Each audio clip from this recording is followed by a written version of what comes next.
Shalom and welcome to this edition of Revealing the Truth, where we bring you the headlines, the heartlines, and biblical truth. I'm your host, the Reverend Rabbi Eric Walker, and today we're meeting again with our good friend Paul Nehlen from Wisconsin, a WND author of the newly released book, Wage the Battle, Putting America First in the Fight to Stop Globalists, Politicians, and Secure the Borders. Paul Nehlen, welcome back to Revealing the Truth. Great to be here. Thanks for having me. Good to see you. Paul, you are launching another campaign.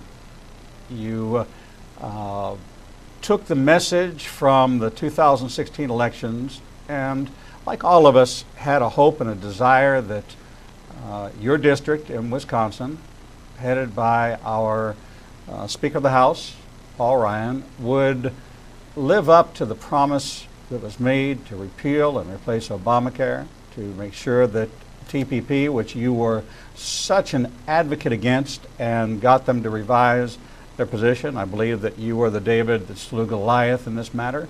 And you talk about that in Wage the Battle.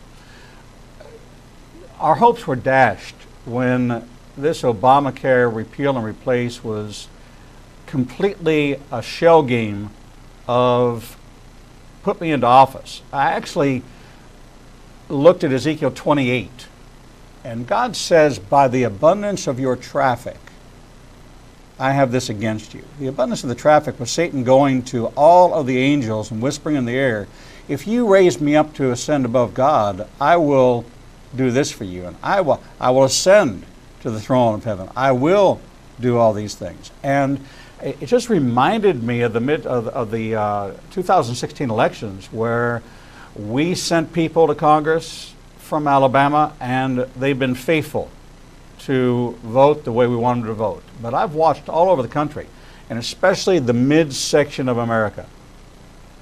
And when you include the midsection of the area that goes over to Arizona, and of course you know who I'm talking about in Arizona, that has turned himself into be another swamp, vendetta-keeping, hates Trump more than he loves America kind of individual. And we're seeing this rampant. How are you dealing with this? How do you, as a Bible-believing Christian, as a man of God, career professional in the manufacturing industry, how do you keep yourself from getting soiled by this dipping feet into this cesspool of politics? Well, and thank you for the wonderful introduction on slaying TPP. The way that I do that is I remember that in the Bible it says, I am way more times than I will, right? If we place our faith in God and we don't focus on the problems, on the turmoil, on the trouble, and we focus on Him and getting His message out. I told you as we were, just before we came on the show, I've held a bunch of town halls already. 4 town halls in 3 weeks. Public town halls. And we start every town hall with 3 things. We start with the Pledge of Allegiance. Then I say a short prayer. And I thank God for the opportunity to be there and ask Him that all the words that come out of our mouths be His, even if we disagree with each other, that we're agreeable.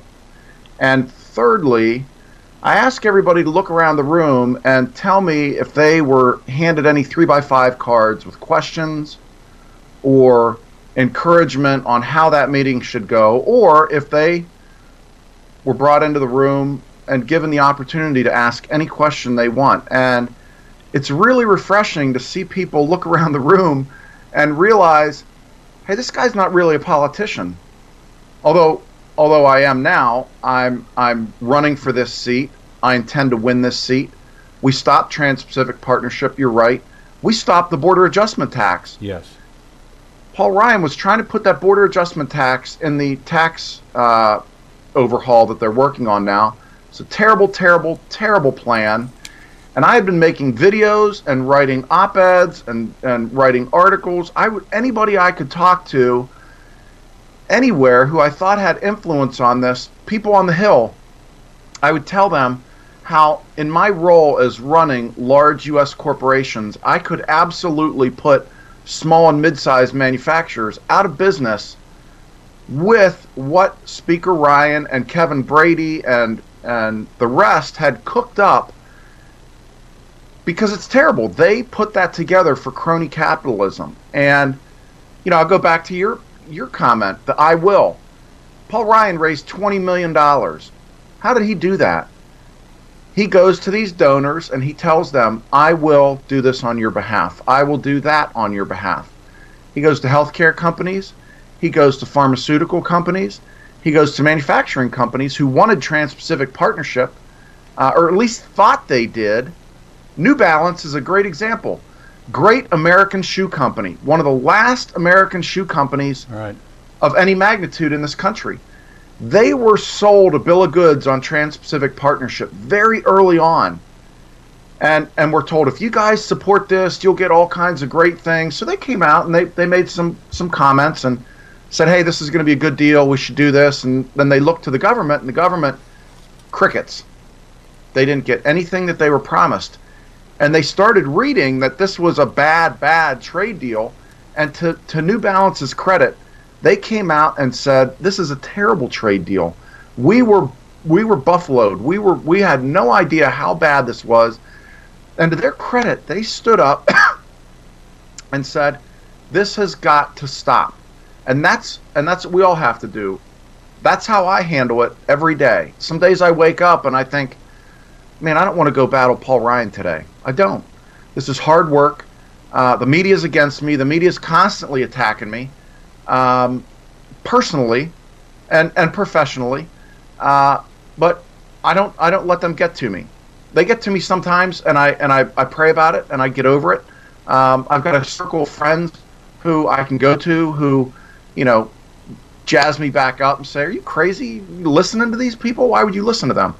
So, what our audience needs to be reminded of is that you produced and directed this film called Hijra about radical Islam's global invasion. That you are someone who, although not a career politician, came out of manufacturing, but has a burden for America. And this, there's those that the rhetoric is so stunning that they really don't know except for what their advisors have told them. You actually dug in and produced a film, a documentary on this jihad by immigration and migration, an examination of the facts and presented them to people. They can get that at paulnehlen.com or the WND Superstore. You probably know more about this subject than anybody else who's running for Congress.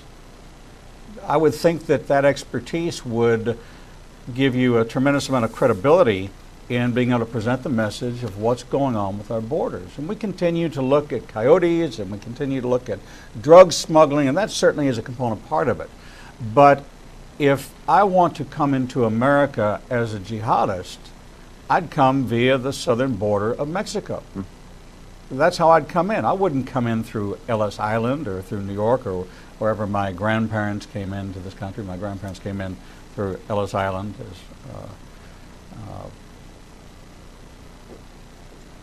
But the credibility you have in this particular area, and especially having worked in manufacturing where you travel globally, you saw what's going on in Europe. You saw what's going on in Asia.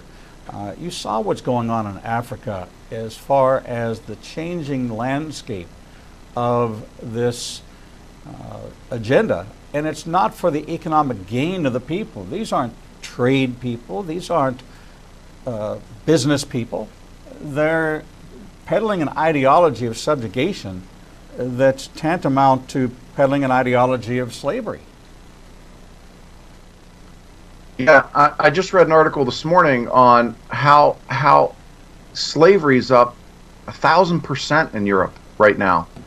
It is frightening what is going on in Europe, and the authorities are cracking down on people who are going on social media and speaking out about it.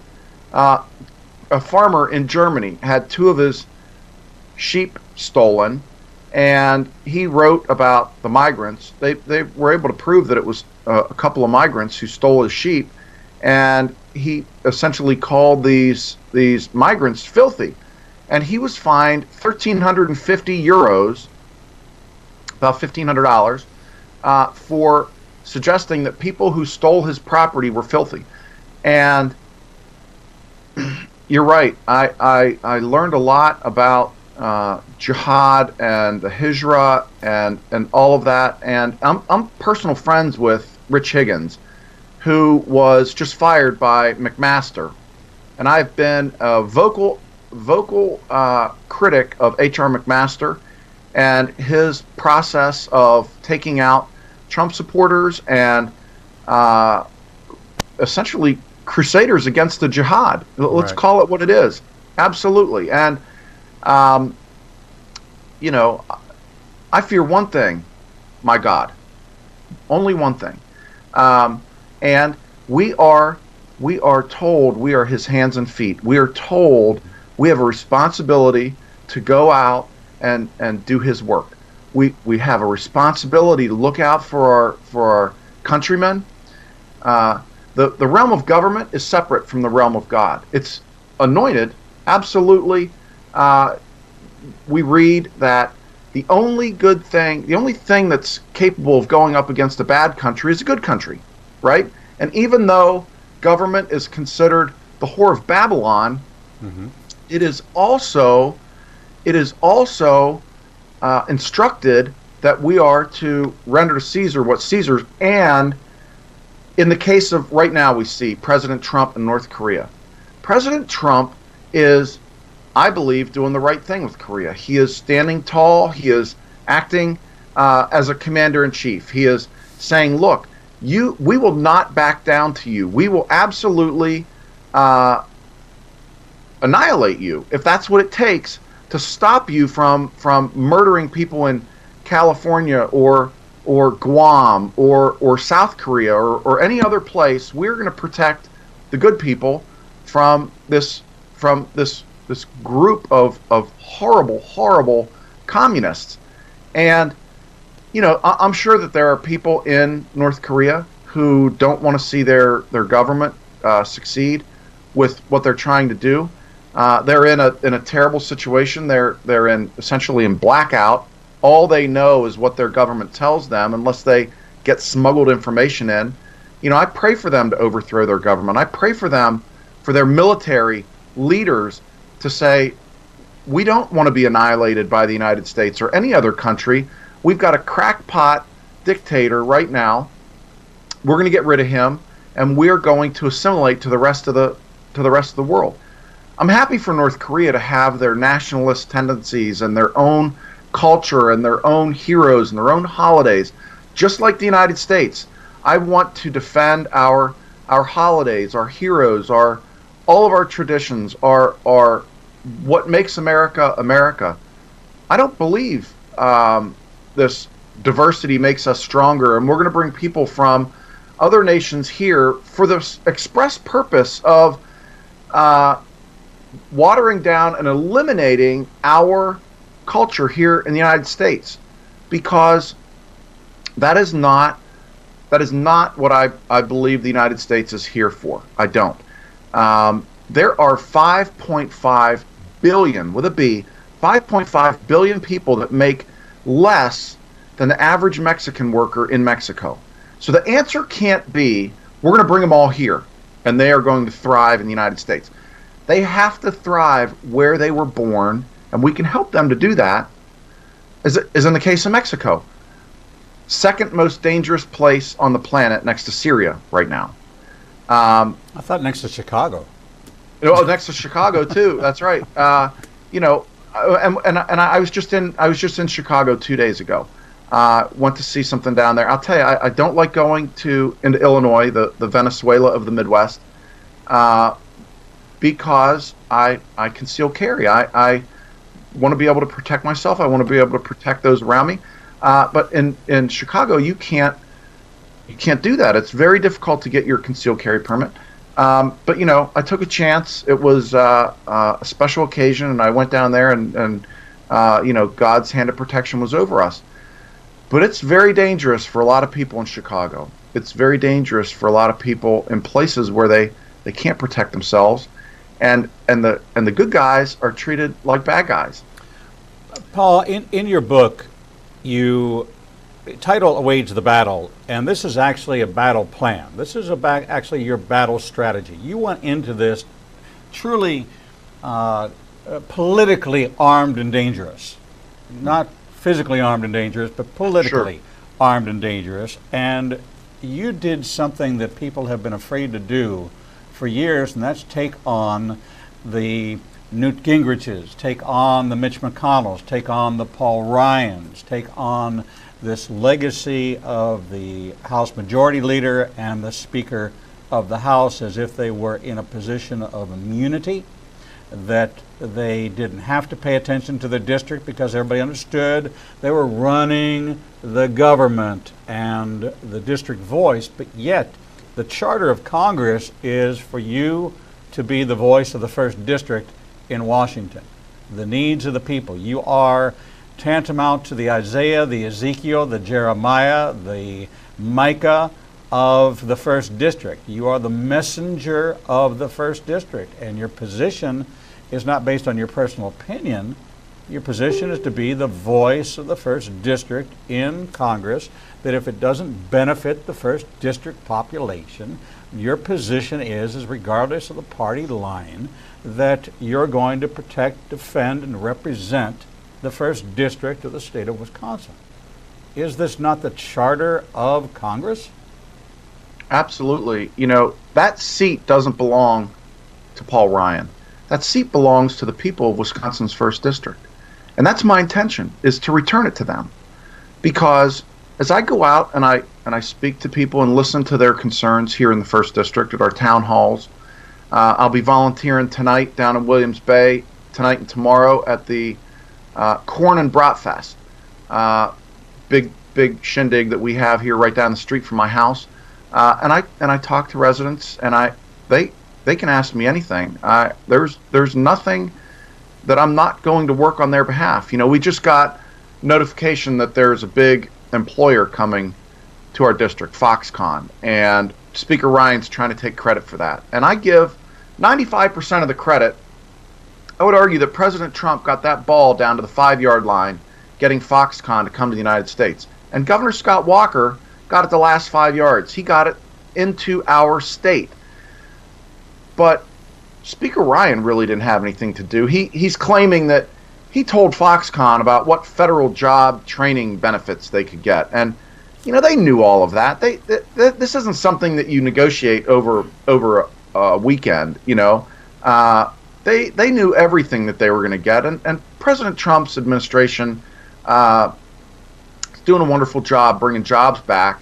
But again, Speaker Ryan is thwarting the efforts. This RAISE Act that Tom Cotton, President Trump have been pushing forward. We just heard yesterday that Marco Rubio said, yeah, that thing's never going to pass. Marco Rubio wants amnesty. And Paul Ryan, for his part, a few days earlier, was on TV because he never misses an opportunity to get in front of a microphone when he has a chance to undermine the president. Right. He gets in front of a microphone and he says, well, you know, I haven't read the RAISE Act, which I believe is, you know, I was going to say I believe is false, but maybe he didn't read it. Maybe he decided he's just going to go, which is even worse. He just goes to a microphone and says, I haven't read this, but I have a problem with us restricting immigration. That's absurd. That is literally absurd. We should not be bringing just anyone to this country. We should be bringing people to this country who can make this country great again, who can work and assimilate to want to say the Pledge of Allegiance to our flag, who want to celebrate all of our heroes and holidays and all the things that make America great in the world, as opposed to those who would come and suggest Sharia law should be our mandate, and we should be able to choose Sharia law. No. The Article 6 of the Constitution states clearly that the Constitution is the highest law of the land. Period. End of sentence.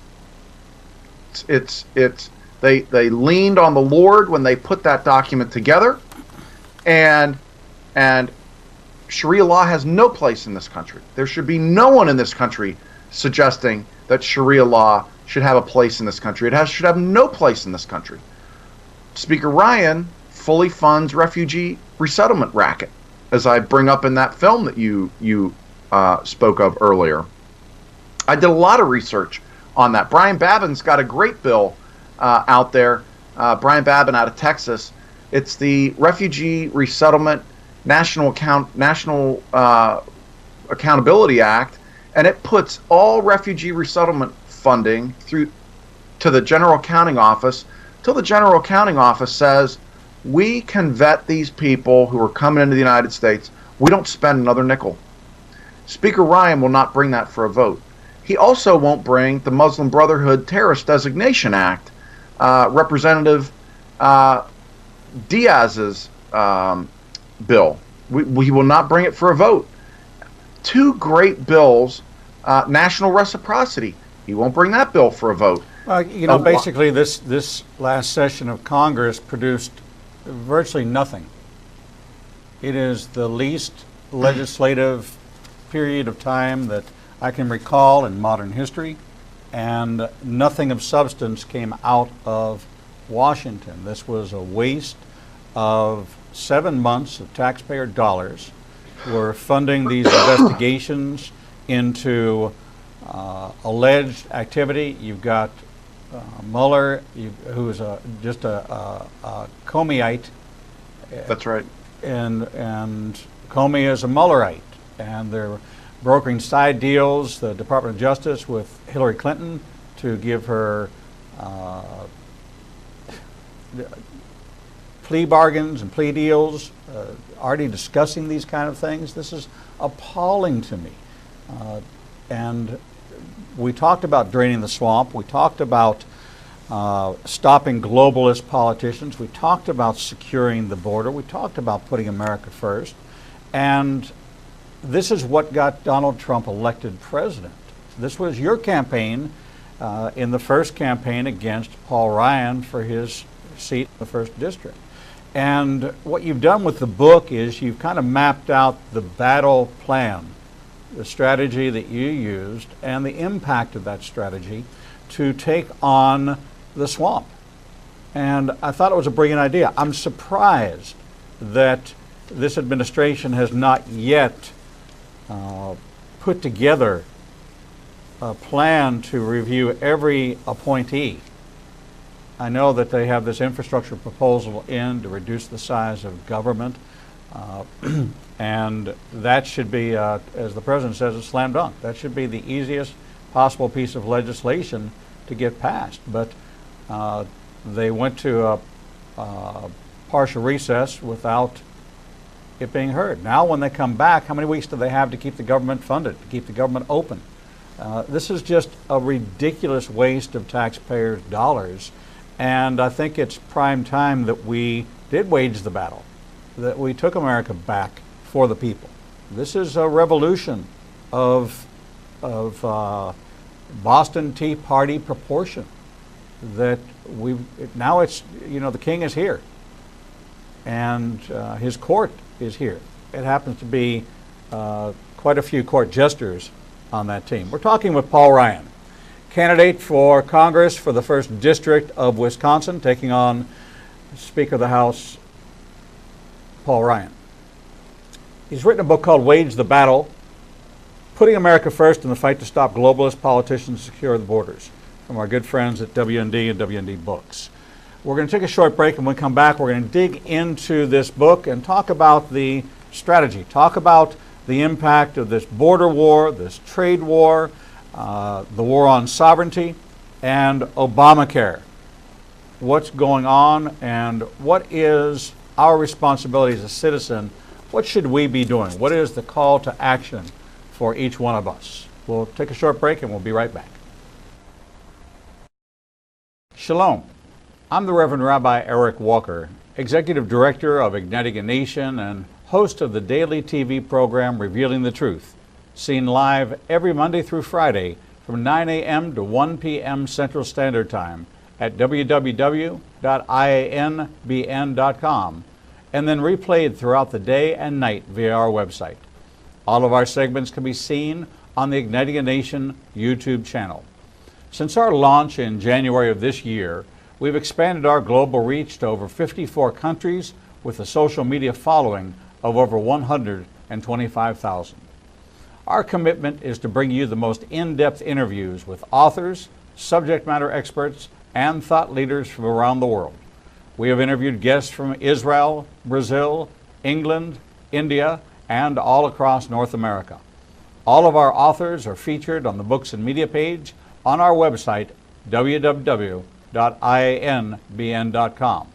There you can find a direct link to the book you want to order, and we receive a small commission directly from Amazon. There is no cost to you for this service. In addition to our daily teachings and interviews, we make available to you the archive of all of the interviews on our YouTube, Facebook, Twitter, and Instagram channels. Our live program is available from our homepage, and there is never a charge to you for any of this access. We made the decision long ago that we would remain a commercial-free resource that would not be influenced by any pressure from any outside company. There are only two ways that we are able to continue to operate this ministry and provide you with the only live 4-hour daily Christian television talk show program. The first is through your support and tax-deductible contributions to Igniting a Nation. These can be made directly through the donate button on the website or sent through the mail to Igniting a Nation, 2700 Corporate Drive, Suite 120, Birmingham, Alabama, 35242. The other way we support the program is by offering you a unique opportunity to have access to over 10 years worth of teachings on a subscription basis. The teaching archives contains all of my prior sermons, Torah studies, prophecy in the news videos, and much more for the low subscription price of $5 per month. This subscription grants you unlimited access to over 800 hours of content not available elsewhere and is updated weekly with the most current prophecy classes. In addition to 20 hours of original TV programming each weekday, we invite you to join us live every Monday, Tuesday, and Thursday evenings for our Prophecy in the News classes. The times and locations are listed on our events page on the website www.ianbn.com. Every day, you and I are faced with the challenge of where we will go to hear the truth. We are committed to bring you the only program of its kind that covers the headlines, the heartlines, and biblical truth. We cannot do this without your support. Since we launched on January 5th, 2017, we have aired over 300 individual teachings, interviews, and commentaries not available anywhere else. We are now working side by side with almost every major Christian publishing house to bring you the most in-depth feature interviews possible. Our 1-hour features address every subject that affects the believer's life. We are hearing of salvations from the Middle East, Africa, and all across the United States. Lives are being changed every day, and we have only just begun. Our mission is to become your trusted resource and grant you access to the people, tools, and information you need to grow in your relationship with the Lord. You can help us by liking us on social media and through your financial support.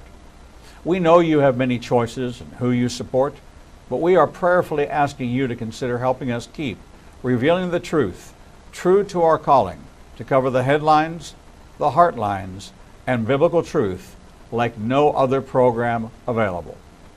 Donate today and help us bring the message to the four corners of the earth. Visit www.ianbn.com and donate, buy a book, or subscribe to our teaching archives. Without you, we do not exist. Shalom, and welcome back to this edition of Revealing the Truth, where we cover the headlines, the heartlines, and biblical truth. I'm your host, the Reverend Rabbi Eric Walker, and today we're visiting with a congressional candidate from the 1st District of Wisconsin, Paul Nehlen, and a WND author, film producer, and author of the newly released book, Wage the Battle, Putting America First in the Fight to Stop Globalist Politicians and Secure the Borders. Paul, welcome back to the program. Thanks for having me.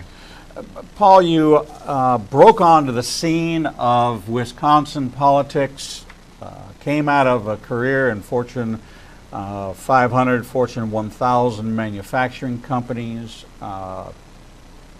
made your name in manufacturing, traveling around the world, opened up manufacturing facilities, buying, selling, managing, started out on the floor and worked your way up the ladder. So you are a great American success story from the standpoint of starting out on the factory floor and moving your way up into the management ranks. What do you see, and what have you covered in this book, are some of the major impediments to America breaking out to the, I would say, comparable time of the Reagan years, of looking for an economic stimulus package that's going to put America back on a growth path that's going to secure the next 20 or 30 years? What are some of the things that you've covered in the book that are either impediments to it or you feel are the gateways to it? Well, a couple of the major points would be, I have run businesses all over the globe. I was in charge of Europe, the Middle East, and Africa for Fortune 500, and I've had factories in China, Mexico, Canada. I've closed factories in Mexico, Canada, brought them back to the United States more profitably, product lines from China. I firmly believe, after having tens of thousands of employees, that American employees are the most innovative, hardest working employees, productivity-wise, unmatched around the globe, person for person. And our judicious use of automation, I think we ought to. There's still plenty of industries we can continue to move towards automation, and reduce the amount of foreign labor we need to bring in, low-cost foreign labor, because really it just undermines our wages here in the United States. In fact, when I ran a business right up the street here in Wisconsin, in Delavan, we paid higher than anybody else in this town. We got the best workers. That was the most profitable facility that we had in the entire organization, 16,000 employees, and we paid the highest in the town. I didn't lose machinists, I didn't lose tool makers, I didn't lose maintenance people to anyone. Mm-hmm. So it is possible, if you are running a well-run machine in business, for it to be profitable. New products, new innovation, it is possible. What I hate to see is American companies moving to China to use low-cost labor, or Mexico, to ship their products back to the United States. That was never the intention. And I'm a firm believer in tariffs, in particular scaled tariff. For instance, China has a trade deficit with us that's hundreds and hundreds of billions of dollars. It's because they manipulate their currency. And if we put a broad tariff on China, they would continue to sell to the United States because we are one of their biggest markets, if not their biggest market. If they could sell their products somewhere else and ignore the United States, they would do that now. The argument that they'll stop selling to us or the prices will go up, what will actually happen is two things need to happen. We need to reduce our corporate tax rate to, in my mind, 12%. Donald Trump said 15. Paul Ryan said 25. Paul Ryan says 25 because big companies can afford tax accountants and tax attorneys that will get it below 15. And small and mid-sized companies don't have that luxury. So Paul Ryan's trying to help these big companies, but if we lowered our tax rate, foreign companies would build their factories in the United States, and they would utilize this wonderful labor we have in the United States. That would solve a number of things. It would solve healthcare, right? More people would be on company healthcare. And we can talk about healthcare in a little bit, but I think absolutely putting tariffs on a few countries who have a huge trade imbalance with the United States would correct that. Once the trade gets into balance, the tariff goes away. It's a very simple, the scaled tariff is a very simple, you could read it like the box scores for the brewers in your newspaper. That's how simple it could be. Everybody could see it. It'd be transparent. The Treasury Department wouldn't have to hire any new employees to manage it.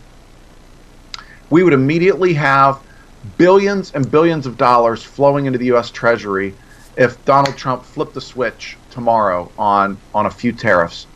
And I think that's the way we ought to go. And you're right. I go into economic nationalism a lot in that book. And I talk about free trade agreements. And I want everybody to recoil a little bit when they hear free trade agreement, because if you go back to, say, 1985, when we negotiated a wonderful free trade agreement with Israel, it's 13 pages long. Fast forward 10 years, free trade agreement with, or the FTA called NAFTA, 1,700 pages. With the free trade agreement with Israel, if we have a disagreement with Israel, we can agree to disagree. Not so with NAFTA. If there's a disagreement with NAFTA, it doesn't go through a federal court. It doesn't go to your local court. It goes through a tribunal that's described in NAFTA.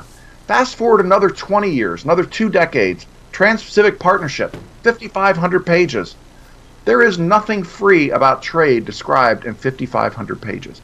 If you have a disagreement in Trans-Pacific Partnership, like your locality doesn't want to take in shrimp that's been fed pig manure, right. Well, tough. That's tough. That company in that foreign country, let's call it Vietnam, will sue your local jurisdiction, and it will be held in a secret tribunal. And your local jurisdiction could be subject to major fines that will be upheld. So that's why I fought so hard against that trade deal. I am a firm believer in economic nationalism and having our wages increase. Our wages haven't increased compared to inflation for the last 20 years, which just happens to coincide with how long Paul Ryan's been in Congress. Mm-hmm. I don't think it's a coincidence. I think he sold out early on. I think maybe he went to Congress with the best intentions, but I think he sold out. And now, for sure, we had 150 people here right over the border in Illinois at Abbott Labs, IT workers. American citizens lost their jobs to foreigners. The jobs didn't go away. That company brought in H-1B foreign workers, and the company told the employees, many of whom live in my district, told them, you have 90 days to train your foreign-born worker replacement. And if you don't, you're not getting your severance payment. And where was Speaker Ryan when all this was going on?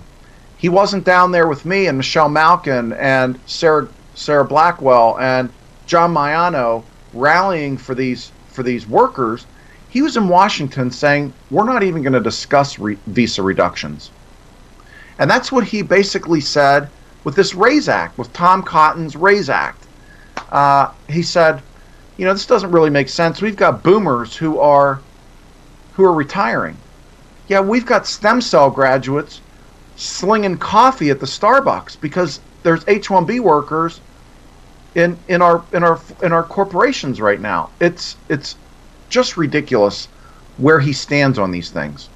We're in a country where the founding principles were majority rules, but it seems like the voice of the LGBTQ plus question mark is loudest in this country. It seems like those who don't even understand the fall of Europe in modern history, in our lifetime, we watched Europe go from an economic stronghold and an ally to the West to now being a fertile ground for Saudi Arabia, for Iran, for the advancement of Sharia, all the way to Great Britain, which Brexit closed the door, the barn door, after the horse is already gone.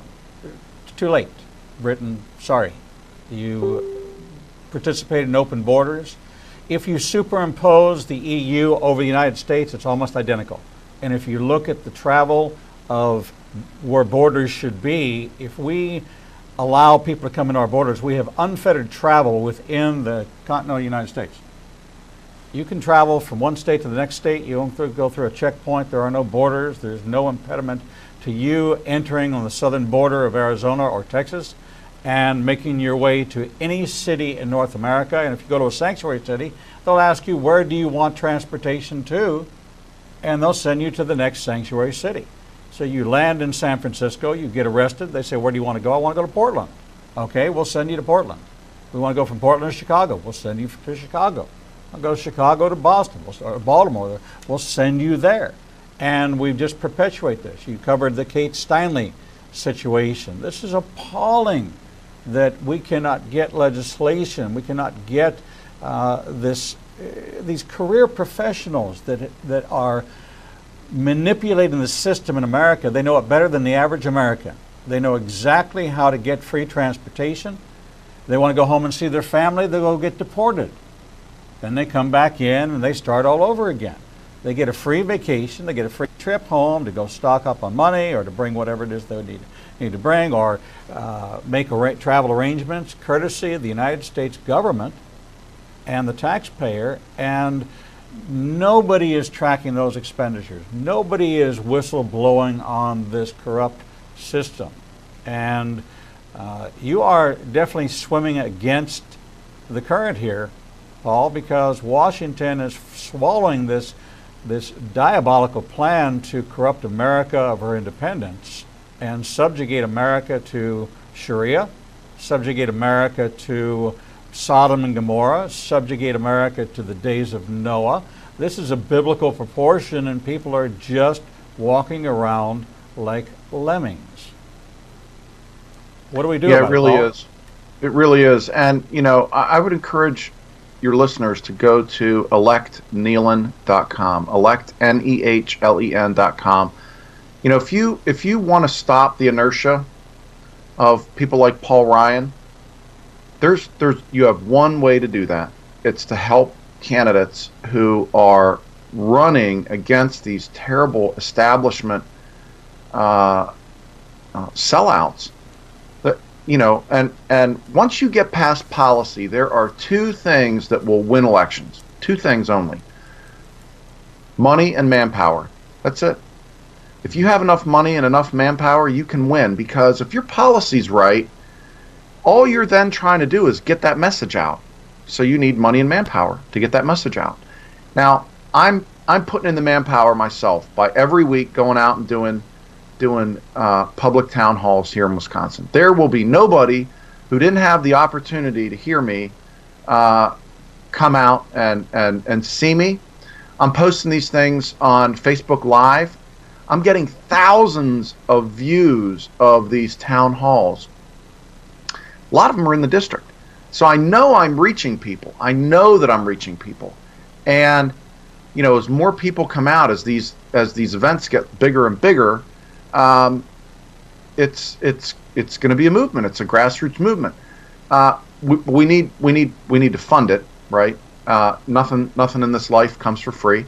Right. I put $100,000 of my own money, and as you said yourself, I started out on the factory floor. Nobody died and left me a pile of money. I've worked hard all my life. I'm not a rich man. I'm not crying poor mouth either. But I'm no Donald Trump. I put $100,000 of my own money in my last campaign to really get us started, and the campaign still owes me essentially $80,000. I consider that a down payment on this run. So it's really imperative that people help out, and if you give $25, that it's that important for us to be able to get out and get that message, because the news media is not going to help me. In fact, the news media is going to help Paul Ryan, and I'll give you an example. Just 2 weeks ago, Paul Ryan did an employee meeting that he tried to pass off as a town hall in Wisconsin. He went to one of his buddies who he grew up with in Janesville, went to his factory, and they took all the employees and made them sit there and listen to Paul Ryan. They passed out questions, and the local news station, Fox 6 out of Milwaukee, went there and they live streamed Paul Ryan's employee meeting on their Facebook page. Now, they basically gave him free coverage of his employee meeting. They haven't even shown up to one of my to one of my 4 that I've already had. I've got a 5th one scheduled next week, and I'll have one every week. But that just goes to show you there are payroll pundits out there. There are people who are basically in the business of making sure that incumbents stay incumbents. They like that closeness to power. And it's sad, really. People in Wisconsin deserve equal time. They deserve to hear from both sides. And Fox News should come out, Fox 6, the local affiliate, should come out and send Facebook to all the people who are watching. They should. I'll answer any questions from the Fox 6 newscasters. They can ask me any question live on their own Facebook feed. Wouldn't that be our republic in action? Wouldn't that be trying to elicit some response in the freedom of in space? They apparently don't want that. They want exactly the opposite. They want to focus the attention on the incumbent, preventing the insurgent from getting his message out.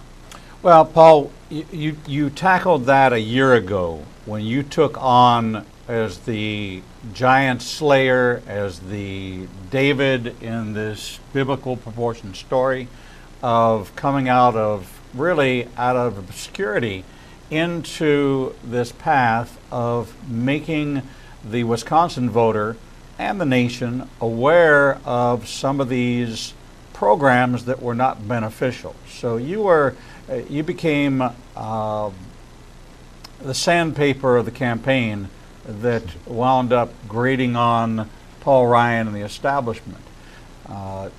You've got a year to wage the battle again, wage the battle part 2, to take a look at what ails the district and what ails America.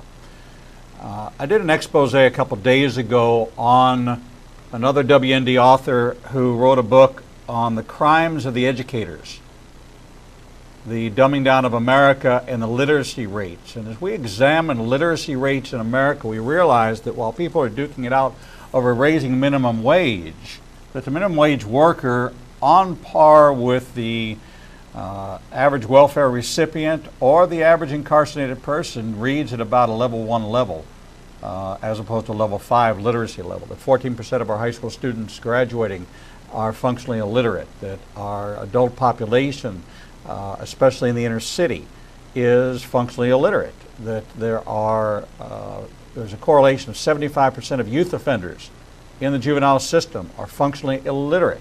And if literacy is learned, illiteracy is passed down from generation to generation because mom and dad cannot help their child in school. So there's an underlying cause for unemployment in America. There's an underlying cause for low economic status. There's an underlying cause for this system that we have, which keeps the poor poor and keeps those who are not poor not poor. And I don't know what it's like in your district, but this is certainly something worth looking at, because if we put more people to work because they're literate, then these manufacturing companies coming to America, we should be offering training programs. Our drug rehab centers should be vocational training centers as well as recovery centers. Our alcohol recovery centers should be vocational training centers. We should be taking students who have difficulty reading, putting them into, we'd be much better off putting them into a tutor program and watch their science scores go up, watch their math scores go up, because now they can understand what the question is. It all has to do with reading, and we've gotten so far away from that with this No Child Left Behind, with these programs of having a federal Department of Education that has no business in the state's business, that we've gone so far away that some of the underlying problems of America are being ignored. And while you are crafting your campaign and looking at these kind of issues, this is one that I think is worth investigating, especially if it impacts your district's unemployment rates and your district's literacy rates. It's an underlying problem. This is why they're bringing H-1B visa people in some areas. I think that we do need a strong immigration policy, especially when it comes to a worker. The H-1B program was originally for positions that could not be filled. It was never replaced. It was never intended, and I was in the IT staffing business for years, and it was never intended to replace a worker. It was only when there was a specific skill set that was not available in the United States that we had justification to go outside the country and recruit somebody from outside the country. Now it is a standard operating procedure to go to Chennai and Hyderabad to find a company that brokers H-1B Indian candidates or from other countries who are willing to come to this country for a fixed salary. They're living 8 or 10 to a house, 10 to 12 to a house, and pulling their resources, and it's almost as if we have these IT brothels is really what it's tantamount to, of people that are living in less than desire, but they're sending money home. This is all the send them money home kind of stuff that hopefully you can land here, you can get a full-time job with the company, you convert and get sponsorship for citizenship, and this is a pathway to citizenship riding on the backs of a H-1B visa program. It is not effective, and it's displacing the American worker. And so it's problematic. Our immigration policies are problematic. So you tackle that in the book. We've got 2 minutes left in this program. What's the clarion call for people to read the book? What are they going to get out of the book? And as we look at these midterm elections coming up, how will they be better prepared once they've read this to vote in the midterms coming up in 2018? Well, everybody who supported President Trump will benefit from reading this book, because this book really gives you the language of what's going on behind the scenes, and that we want to encourage our elected representatives to go after. So if you're somebody who wants to interact with your elected representative and say, I want you to do this, this, and this is a great vehicle for you to, read through that book. You'll get educated to some things that maybe are going on behind the scenes that you don't completely understand or doesn't really add up, and you will be armed with what I hope, and the reviews have been absolutely phenomenal of the book. All the Amazon reviews are 5-star. I've gotten reviews outside of Amazon that are just I'm just humbled by them, really. So if that book is something that can encourage you to maybe encourage one of your local representatives to run for a larger office, or somebody who is a successful business person who's never run for office to maybe put their business on hold for a little while and step in the ring, because it really is possible for good people, good Christians to step into the ring and make an enormous, enormous difference. I never ran for office, and I was able to help stop a trade deal that was negotiated by 5 countries for over half a decade. Think about that for a minute. That's powerful. And so I'm grateful to people like you who give their time and spend their efforts bringing the messages out to a larger audience. I'm very grateful that my message got out to your audience today, and that they can then spread that and continue to spread that word amongst their congregations. Thank you, Paul. So, thank you very much. We've been talking with Paul Nehlen, congressional candidate for the 1st District of Wisconsin, running against Speaker of the House Paul Ryan. He's written a book called Wage the Battle, Putting America First in the Fight to Stop Globalist Politicians and Secure the Borders, from our good friends at WND and WND Books.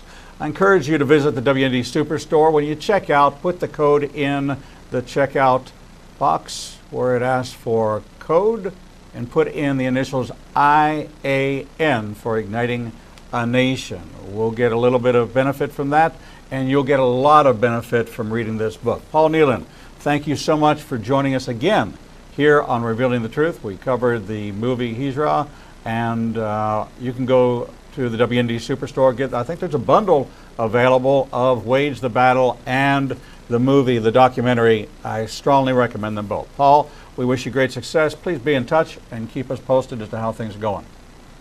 God bless. Thanks so much. Thank If you you. go to wagethebattle.com, wagethebattle.com will take you directly to that bundle. Wonderful. WageTheBattle.com. Thank you so much. We're going to take a short break, and when we come back, we're going to bring you the next edition of Revealing the Truth.